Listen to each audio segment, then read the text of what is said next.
खुलुमबाय डियार ब्रह्म निउसाव नोंथांखौ बरायबाय। फै दिनै फुंबिलिनि गाहाय खौरांफोरखौ मिथिना लानि। सेथि खौराङावनो दङ चिराङाव जौगाखां बिथांखिफोरखौ नायफामबाय हाग्रामा महिलारि। चिरां जिल्लानि काजलगावआव थानाय जिल्ला मिरु सावराय न'ब्लाङाव बिपिएफनि गाहाय हाग्रामा महिलारिया मोनसे बिजिरनाय मेल दैदेनदों। बे मेलाव मावफुं सोद्रोमाफोर इएम, एमसिएलए, एमएलएफोर आरो गुबुन गुबुन बिफाननि बिबानगिरिफोरा बाहागो लादोंमोन। मेलाव पिडब्लिउडि, पिएनआरडि आरो पौरसभा बिफाननि सिङाव सोलिगासिनो थानाय जौगाखां हाबाफारिफोरनि जौगानायखौ बिजिरनाय जायो। बिबानगिरिफोरा दानि प्रजेक्टफोरनि थासारि, जेंनाफोरखौ सिनायथिनाय आरो समनि गेजेराव आबुं खालामनो थाखाय लानो गोनां राहाफोरनि सायाव सावरायदों। महिलारिया सोमोन्दो गोनां बिबानगिरिफोरखौ हाबाफारिफोरनि मान गोनां खामानि, गेबें नोजोर लाखिनाय आरो गासै बिथांखिफोरखौ जाफुंसारै मावफुंनो बिथोन होदों। बिथाङा बुङो दि चिरां जिल्ला आरो बड'लेण्ड टेरिटरियेल काउन्सिल (बिटिसिनि) सुबुंफोरनि थाखाय लामा-सामा आरो बुनियादी गुदि मुवाफोरखौ साबस्रांहोनाय आरो दिगो जौगाथाय लाबोनायानो बिथांमोननि थांखि।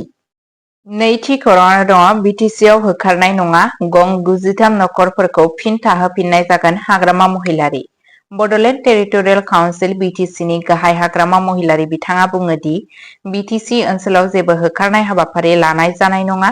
बेनि सोलाय सोरखारा सोरखारि हायाव थानाय सा 93 नखरफोरखौ फिन थांना लाखिगोन। रिपर्टनि बादिब्ला चिरां जिल्लानि काजलगावआव रिभिउ मिटिंनि उनाव महिलारि बिथाङा बुङो दि बिटिसि खुंथायआ होखारनायनि सोलाय रिहेबिलिटेसननि थाखाय थियारि दं।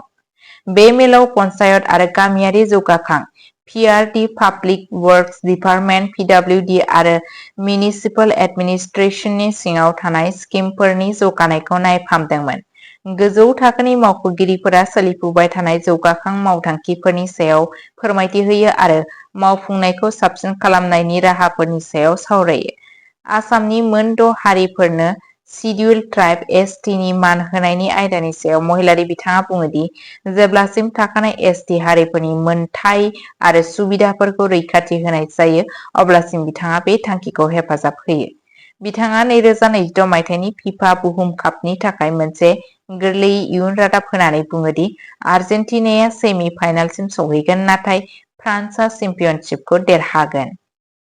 थामथि खौराङाव दङ नंखाय डक्टरनि दायनिगिरिया क'क्राझार जोबथेसालियाव जिउ गोमाबाय।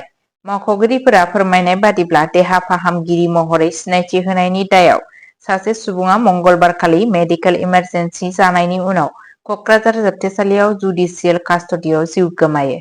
आसाम काउन्सिल अफ मेडिकेल रेजिस्ट्रेशनआ एफआइआर होनायनि उनाव 25 जुन खालि काजलगाव पुलिसआ जिउ खोमानाय सुबुंखौ रबिन्द्र चन्द्र नाग होननानै सिनायथि होदों।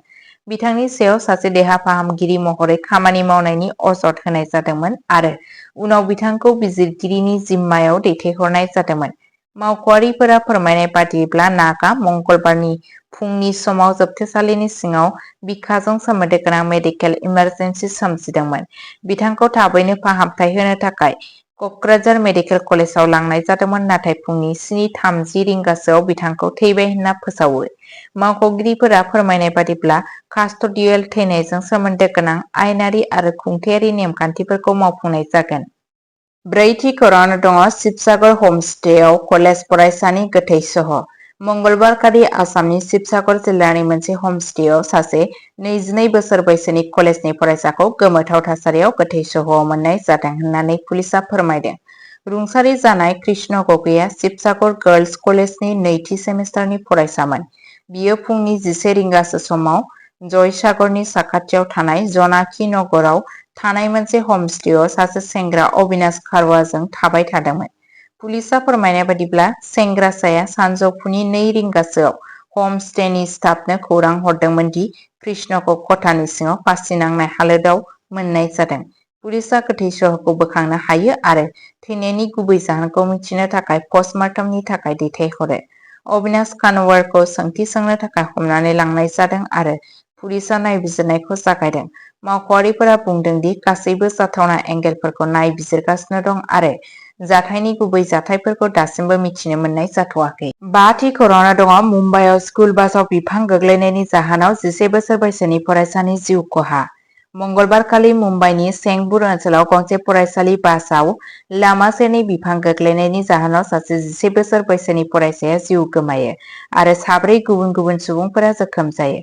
बे जाब्रबथाया गोबां अखा हानाय समाव जायो जेब्ला बासआ फरायसालिनि गथ'फोरखौ लानानै न' फारसे थांगासिनो दंमोन। अर खोमोरग्रा हानजाया जाथाय जायगायाव सौहैनायनि सिगां बास कन्डाक्टर आरो जायगानि थागिबिफोरा गथ'फोरखौ थाबैनो रैखा खालामो। जोखोम जानाय फरायसाफोरखौ फाहामथायनि थाखाय खाथिनि देहा फाहामसालियाव लांनाय जायो। पुलिस आरो नोगोरारि बिबानगिरिफोरा जाथायनि सायाव नायबिजिरनायखौ जागायदों। दैज्लां बोथोराव लामा सेरनि बिफांफोरनि रैखाथिनि सायाव बे दुखुनांथाव जाथाया जिंगा सिदों। 6थि खौरांआव दङ 135थि डुरान्ड कापनि थाखाय बडलेण्ड एफसीआ हांख्रायनायखौ नाजावबाय। बडलेण्ड एफसीआ एसियानि गोजामसिन आरो मानगोनां जोलुर टुर्नामेन्टनि गेजेराव मोनसे 135थि डुरान्ड कापआव बाहागो लानो थाखाय हांख्रायनायखौ मावख'आरि महरै नाजावबाय। 30 जुन खालि डुरान्ड खुंफुंग्रा आफादनि लेङाइ आफादगिरिखौ थांखिनानै गांसे लाइजामनि गेजेरजों क्लाबआ बाहागो लानायखौ रोखा खालामो आरो बे खाबुनि थाखाय बानजायगिरिफोरखौ साबायखर बावो। क्लाबआ बुंदों दि बे हांख्रायहरनाया बिनि गेलेगिरिफोर, सामलायगिरिफोर आरो मददगिरिफोरनि थाखाय मोनसे गोग्गाथाव बुब्लि। लोगोसे बुंबावो दि डुरान्ड कापआव बाहागो लायोब्ला भारतनि फुटबलनि जौसिन थाखोआ बेसेनगोसा रोंग'थिखौ मोननो हागोन। बडलेण्ड एफसीआ बेखौ मिथिहोयो दि बियो नांगौ जानाय गेलेगिरिफोरनि रेजिस्ट्रेशन आरो गुबुन फोरमानलाइफोरखौ आबुं खालामगासिनो दं। क्लाबआ बे टुर्नामेन्टनि थाखाय हानजा सामलायगिरि आरो मावख'गिरि फोनांजाब बिन्दो महरै जोंसार ब्रह्मखौ थिसनदों।